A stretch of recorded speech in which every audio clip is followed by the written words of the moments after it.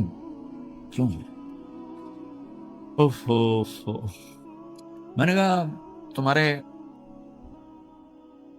سیدھے گھٹنے میں درد ہو, تم الٹے گھٹنے میں دوا لگاؤ تو فائدہ ہوگا کہ نہیں. میں نے کہا اندھیرا تمہاری روح میں ہے اور تم روشن کر رہے ہو جسم کو, کبھی میوزک سے, کبھی کسی چیز سے, کبھی کسی چیز سے. تو عورت, شراب, میوزک, ان کا روح میں کوئی واسطہ ہی نہیں. یہ روح تک جاتی ہی نہیں. ان کی پینیٹریشن جسم تک ہے اور جسم کو کنٹرول روح کرتی ہے. جب روح میں بھوک اٹھتی ہے تو وہ پریشانی میں کی شکل میں ظاہر ہوتی ہے. تم اللہ سے تعلق بنا لو, یہ سب کو ٹھیک ہو جائے گا. پھر اس نے 3 چیلے شروع کیے تو اس کا مجھے فون آیا. ہمارا ایک شہر ہے چھوٹا سا, زلزلے میں ختم ہو گیا تھا, بالاکوٹ. تو اس کا مجھے وہاں سے فون آیا کہ مولانا میں ایک پرانی مسجد میں ایک پھٹی ہوئی چٹائی پر لیٹا ہوا ہوں, اور جس سکون کو میں 5 سٹارز ہوٹل میں دیکھتا تھا, ڈھونڈتا تھا, وہ آج مجھے یہاں مل چکا ہے. اور مجھے یوں لگتا ہے میں ہوا میں اڑ جاؤں. کیا ہوا کہ اللہ سے تعلق بنا اور روح میں سکون آ گیا, ٹھنڈک آ گیا.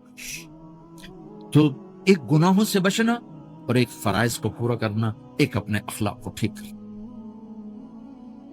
یہ چند ایک کام ہیں جو کر لے گا اللہ اسے آباد کر دے گا. جہاں ہو نماز نہ چھوٹے, رمضان آ جائے روزہ نہ چھوٹے, زکوٰۃ فرض ہو جائے خوشی سے ادا کریں, اپنی کمائیوں کو حلال پہ لائیں, غلط کاغذات سے, غلط پیپر سے, غلط ہیرا پھیری سے پیسہ نہ بنائیں. یہ پیسہ تباہی کے سوا کچھ نہیں لاتا. اپنی حلال کمائی کرو, کہ میرے نبی کا فرمان ہے جو صبح سے شام تک حلال کمانے میں تھکتا ہے اس دن کے سارے گناہ معاف ہو جاتے. سعد بن معاذ بیٹھے تھے, ان کے ہاتھوں پر اللہ کے نبی کی نظر پڑی تو ہاتھ بڑے سخت تھے. تو ہم نے کہا سعد تیرے ہاتھ اتنے سخت کیوں ہیں؟ کہا جی میں اپنے باغ میں خود کام کرتا ہوں, اس سے یہ سخت ہو گئے. تو آپ نے سعد کا ہاتھ پکڑا اور ایسے چوما اور کہا اپنے بچوں کو حلال کھلانے میں, بچوں کو حلال کھلانے میں جو ہاتھ ایسا ہو جائے گا اس پہ جہنم کی آگ حرام ہو جائے گی. کہ بھائیو حلال, جھوٹ نہ داخل کرو. چاہے کتنے بڑے مفتی فتوا دیں کہ ٹیکس بچانے کے لیے جھوٹ بولنا جائز ہے, میں کہتا ہوں نہیں, سچ. 2 سودے ہیں, ایک طرف چند 100 پاؤنڈ ہیں, ایک طرف سچ ہے. جس کو لینا ہے لے لو. سچ کو لوگے تو اللہ کے قدموں میں چلے جاؤ, اللہ کے حبیب کی چھاؤں میں چلے جاؤ گے, اللہ کی چھاؤں میں چلے جاؤ گے. جھوٹ, ہاں صرف جھوٹ بولنا جائز ہے. 2 بھائی لڑ پڑے, ان میں صلح کرانے کے لیے جھوٹ بولنا جائز. میاں بیوی لڑ پڑے تو بیوی کو منانے کے لیے خاوند جھوٹ بول سکتا ہے, خاوند کو منانے کے لیے بیوی جھوٹ بول سکتی ہے. اس کے علاوہ جھوٹ نہیں ہے. سچ کے ساتھی بنو. اللہ کی قسم وہاں سے رزق آئے گا جہاں سے وہم و گمان بھی. پھر آپ اس حکومت کو دھوکہ دیتے ہو جو آپ کی ہمدرد. ہماری حکومتیں تو خود بھی چور ہیں تو ان کو چور پڑے ہوئے, چوروں کو چور پڑے ہوئے. تمہاری حکومتیں تو چور نہیں ہیں تو تم پہ خرچ کرتے. ان سے بینیفٹ لینا ہو تو پیچھے ہو, ان کو ٹیکس دینا ہو تو کدھر لکھا ہے شریعت میں ٹیکس دینا جائز ہے؟ کیا لکھا ہوگا؟ آگے مفتی بھی بیٹھے ہوئے فتوے دینے کے لیے.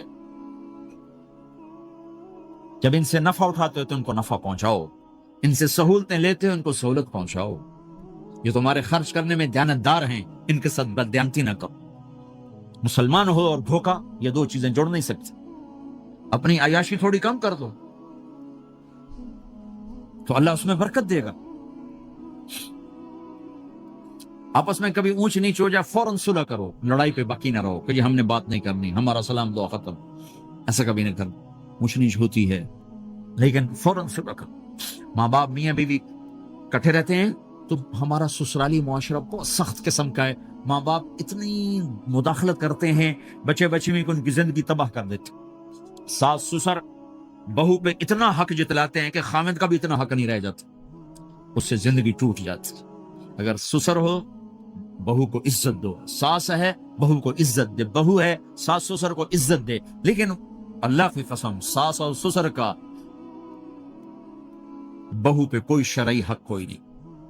میرے بچے کی شادی ہوئی، میں نے اپنی بیوی سے کہا بات سنو، ہم کسی کی بیٹی کو لے کے آ رہے ہیں، اگر ماں بن کے دکھاؤ گی تو میں یہاں اس کو لاؤں، اور اگر ماں بن کے نہیں دکھانا تو میں اس کو الگ گھر دیتا، تاکہ ہم اس کی زندگی میں دخل انداز نہ ہوں، ہم ان کی زندگی کو خراب نہ کریں. اگر کسی کے پاس الگ گھر دینے کی وسعت نہیں ہے تو وہ خود تو الگ ہو سکتا ہے کہ نہیں ہو سکتا. ایک ہی گھر میں رہتے ہیں، الگ گھر کی وسعت نہیں تو دونوں باہر نکل جاؤ، بچوں کی زندگی سے باہر نکل جاؤ. اپنا ان پر حاوی نہ کرو ورنہ آپ خود بھی برباد ہو جاؤ گے، ان کو بھی برباد کر دیں. کتنی طلاقوں کے پیچھے ساس اور سسر ہے، کتنی طلاقوں کے پیچھے میاں بیوی کی آپس کی بدتمیزی ہے کہ اس ماحول میں برداشت کرنے کا رواج ہی ختم ہو. برداشت نہیں کرنا، بڑا نقصان سہنا ہے، چھوٹا نہیں سہنا. ڈائمنڈ کیسے بنتا ہے؟ ڈائمنڈ کاربن ہے.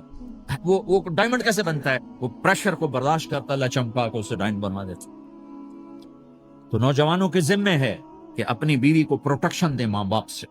ماں باپ زیادتی کریں سامنے آ جائیں، ہاتھ جوڑیں، پاؤں پکڑیں، بدتمیز نہ ہوں کہ ابا جی میں آپ کا حکم، اب مجھے اس کا کیا کرنا ہے، اما جی اب مجھے فرمائیں میں کیا کرنا ہے، میرے ذمے ہے، اس کے ذمے نہیں ہے.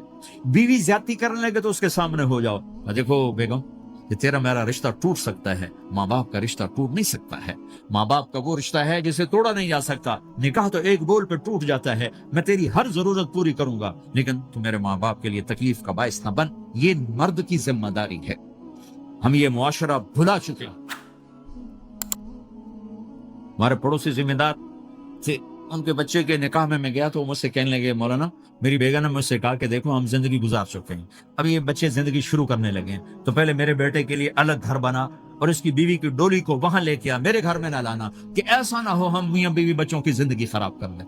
تو پہلے میں نے بیٹے کا گھر بنایا ہے، اب اس کی شادی کر رہا ہوں، اس کی بیوی کی ڈولی وہاں اترے گی، میرے گھر میں نہیں اترے گی کہ ہم دونوں میاں بیوی کہیں ان کو خراب نہ کرنا. ہر آدمی کے پاس تو اتنے وسائل نہیں ہیں کہ وہ الگ گھر دے، لیکن یہ وسائل تو سب کے پاس ہیں کہ ان کی زندگی سے نکل جائے. ہاں ان میں کوئی کھٹ پٹ ہو جائے تو صلح کرانے آئیں، لیکن ہوتا کیا ہے کہ لڑکے کے ماں باپ اپنے بیٹے کے حمایتی ہوتے ہیں، لڑکی کے ماں باپ اپنی بیٹی کے حمایتی ہوتے ہیں اور آپس میں جنگ شروع ہو جاتی. نہ یہ نیچے ہوتا ہے نہ وہ نیچے ہوتا. نئی شادی ہوتی، زندگی گزارنے کا پتہ نہیں ہوتا، ٹھوکریں کھاتے ہیں تو ان کو سنبھالنے کی ضرورت ہوتی ہے. لیکن ہوتا کیا ہے کہ ماں باپ اپنے بیٹے کے کان میں نہ بیوی کی شکایتیں لگاتے رہے، یہ کرتی ہے یہ کرتی ہے یہ کرتی ہے، اور وہ بچی کو اس کے ماں باپ کہتے رہے یہ کرتے ہیں یہ کرتے ہیں یہ کرتے ہیں، زبان پر ٹیپ لگا رہے. تو آپ کی زندگی روشن ہو جائے، آپ کا جیون خوبصورت ہو جائے. اور کبھی اونچ نیچ ہو جائے تو معافی مانگو، فوراً معافی مانگو. میاں بیوی لڑ پڑیں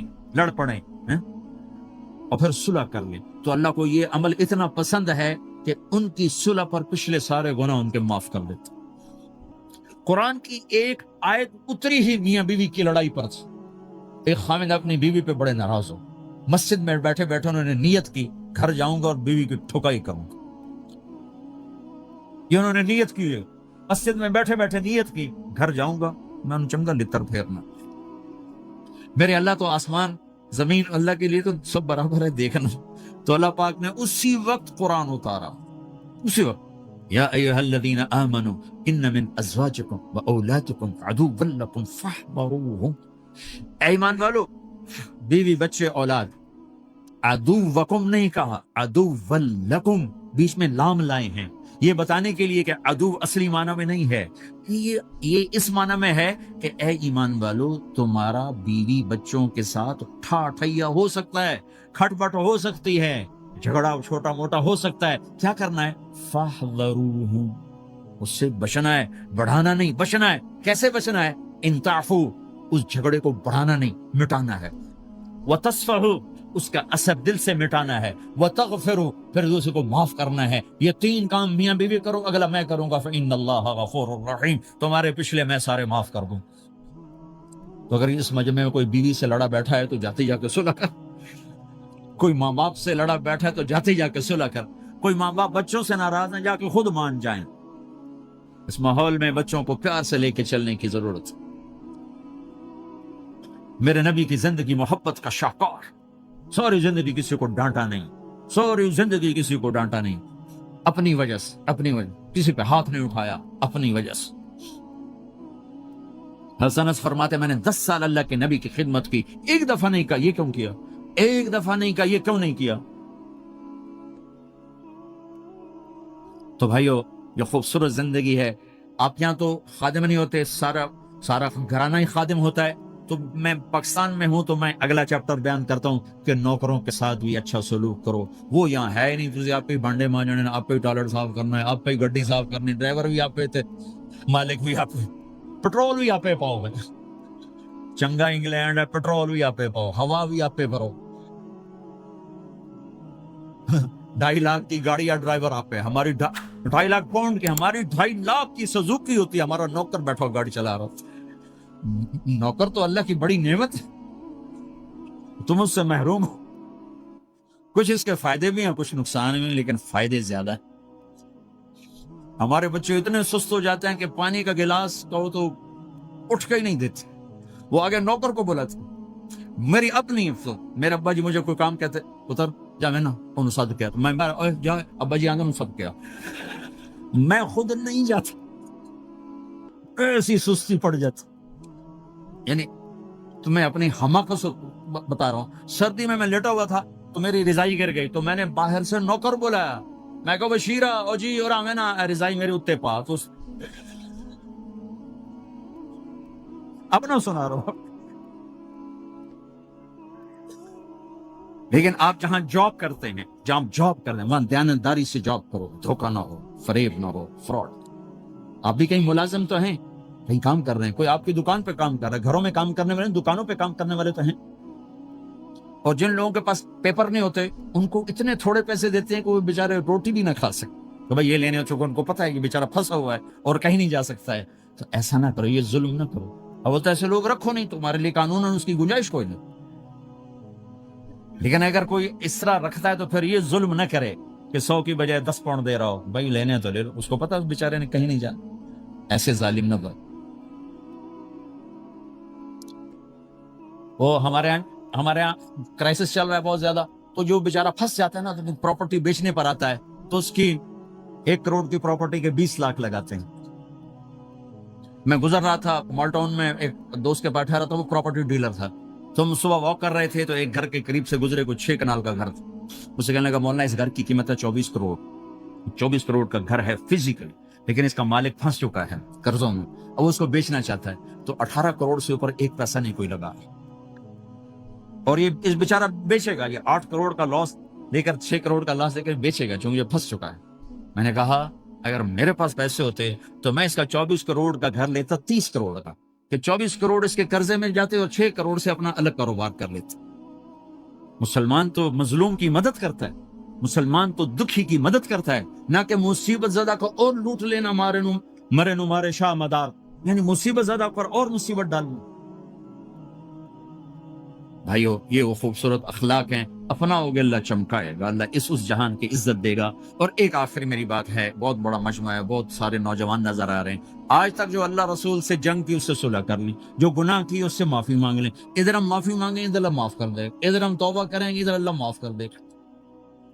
اور آپ تو ماشاءاللہ سارے بہت اچھے بیٹھے ہوئے ہیں۔ میرا ایک شاگرد ہے مولوی امجد، کراچی میں امام مسجد، اس کے پڑوس میں ایک عورت تھی، وہ لڑکیاں سپلائی کرنے کا کام کرتی تھی، کتنا ذلیل کام ہے،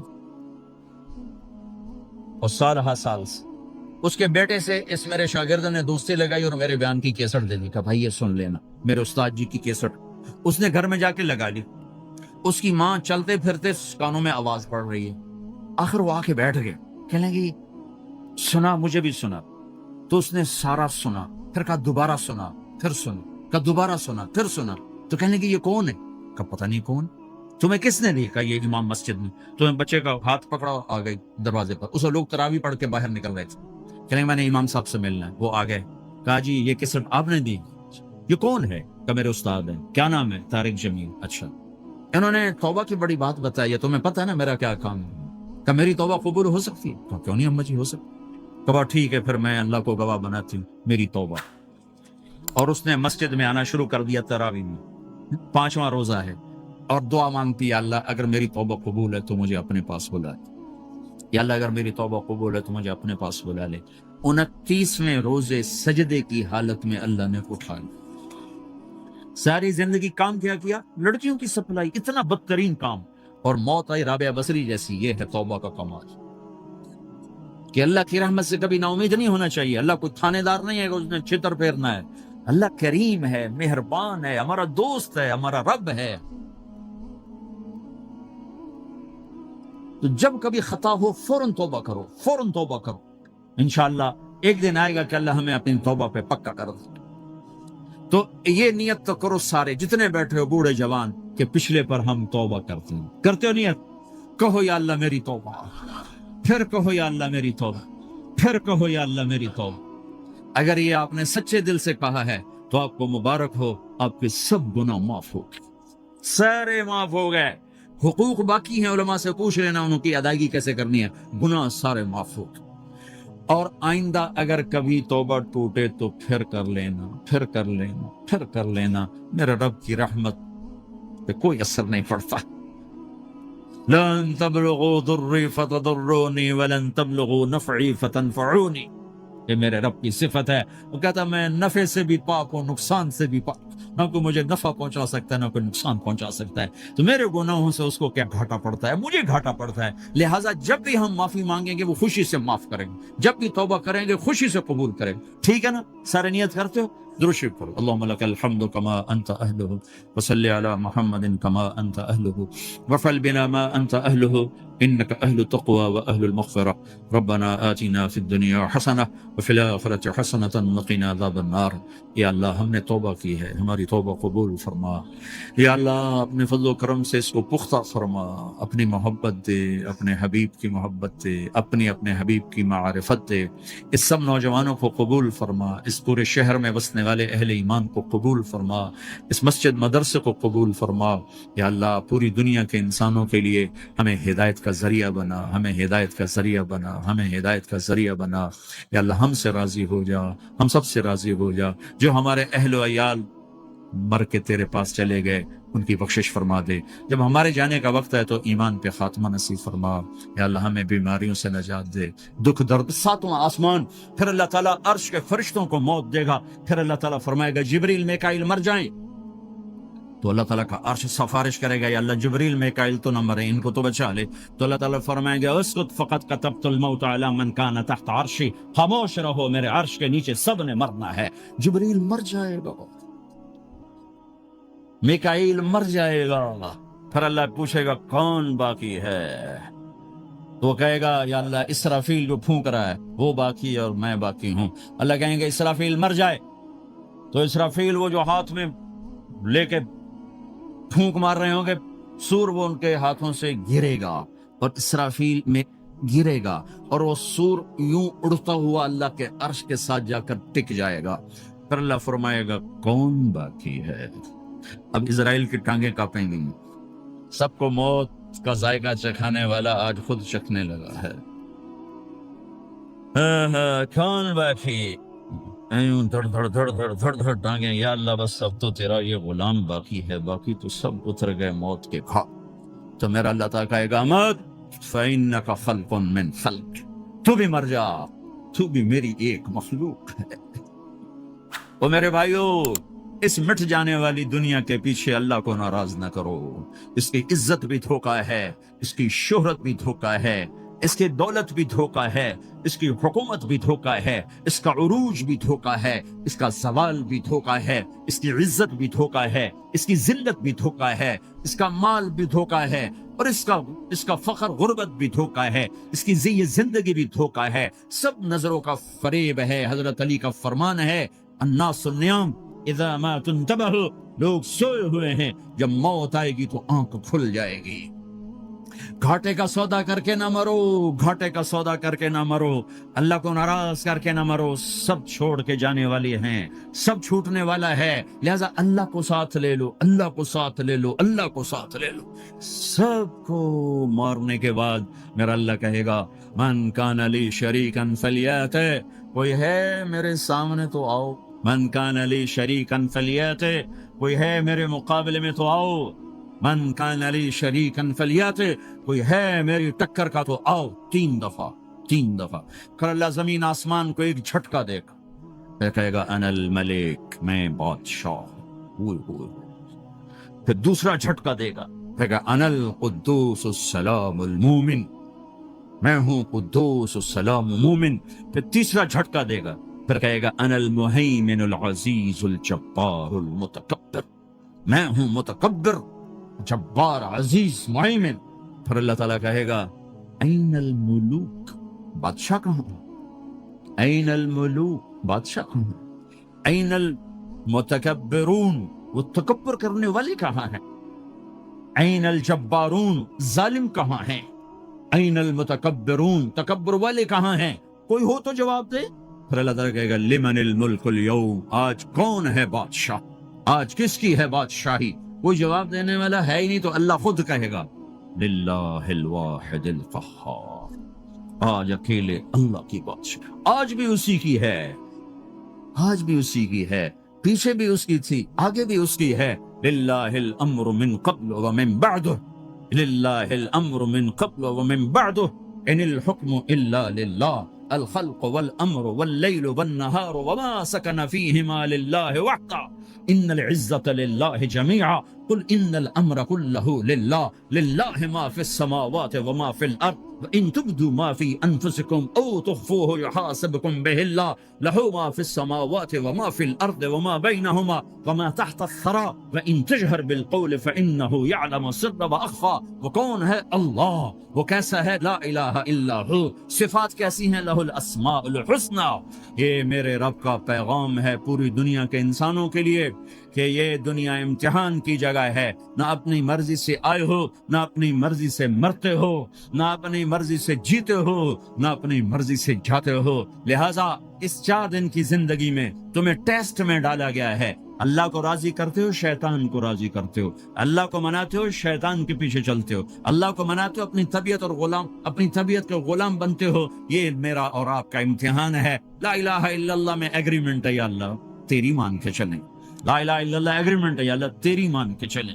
کیسے تیری مان کے چلیں گے؟ اگلا حصہ ہے محمد الرسول اللہ، تیرے حبیب کے طریقے پر چلیں گے۔ اللہ کو راضی کرنے کا ایک ہی راستہ ہے، عرب کے لیے، عجم کے لیے، کالے کے لیے، گورے کے لیے، سید کے لیے، قریشی کے لیے، ہاشمی کے لیے، پٹھان کے لیے، راجپوت کے لیے، گجراتی کے لیے، ملائی کے لیے، تھائی کے لیے، انڈین کے لیے، سب کے لیے ایک راستہ ہے، ایک راستہ ہے، ایک راستہ ہے، وہ ہے محمد الرسول اللہ۔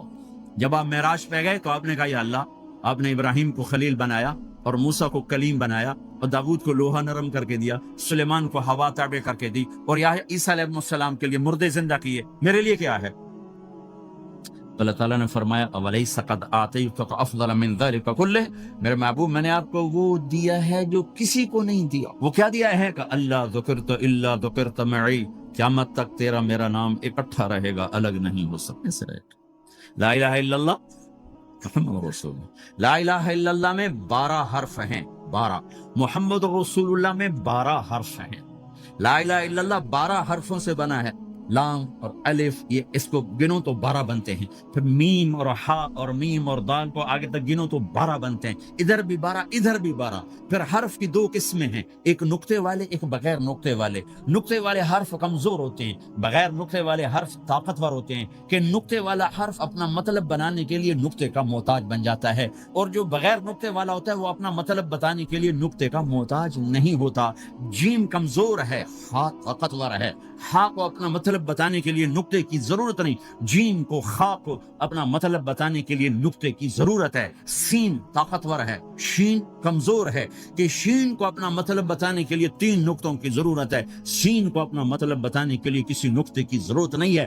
الف طاقتور ہے، با کمزور ہے، تا کمزور ہے، ہا طاقتور ہے، جیم کمزور ہے، خا کمزور ہے، دال طاقتور ہے، را طاقتور ہے، زا کمزور ہے، سین طاقتور ہے، شین کمزور ہے، سا طاقتور ہے، ضاد کمزور ہے، تا طاقتور ہے، وا کمزور ہے۔ یہ میں آپ کو حروف کی بات بتا رہا ہوں۔ جب میرے اللہ نے اپنا کلمہ بنایا، پہلے اپنا نام منتخب کیا اللہ، تو اس میں کوئی حرف نقطے والا نہیں آیا، ٹھیک ہے؟ اللہ کوئی نقطے والا حرف ہے؟ پھر اللہ نے اپنے نبی کا نام بنایا محمد، کوئی نقطے والا حرف ہے؟ پھر نام بنایا احمد، کوئی نقطے والا حرف ہے؟ پھر جب کلمہ بنایا تو کلمہ ان حرفوں سے بنایا جس میں کوئی نقطے والا حرف نہیں ہے۔ لا الہ الا اللہ محمد الرسول اللہ۔ سارے خزانے اللہ کے ہاتھ میں، ساری عزتیں بلندیاں اللہ کے ہاتھ میں، جانے کا راستہ محمد الرسول اللہ، پہنچنے کا راستہ محمد الرسول اللہ، لینے کا راستہ محمد الرسول اللہ، جہنم سے بچنے کا راستہ محمد الرسول اللہ، جنت میں جانے کا راستہ محمد الرسول اللہ، دنیا کی برکتیں عزتیں سمیٹنے کا راستہ محمد الرسول اللہ، ذلتوں پستیوں سے بچنے کا راستہ محمد الرسول اللہ۔ میرے حبیب جنت کے لیے چابی ہیں، جہنم کے لیے تالا ہیں، عزت کے لیے چابی ہیں، ذلتوں کے لیے تالا ہیں، محبتوں کے لیے چابی ہیں، نفرتوں کے لیے تالا ہیں، اللہ کی رضا کے لیے وہ چابی ہیں اور اللہ کی ناراضگی کا وہ تالا ہیں۔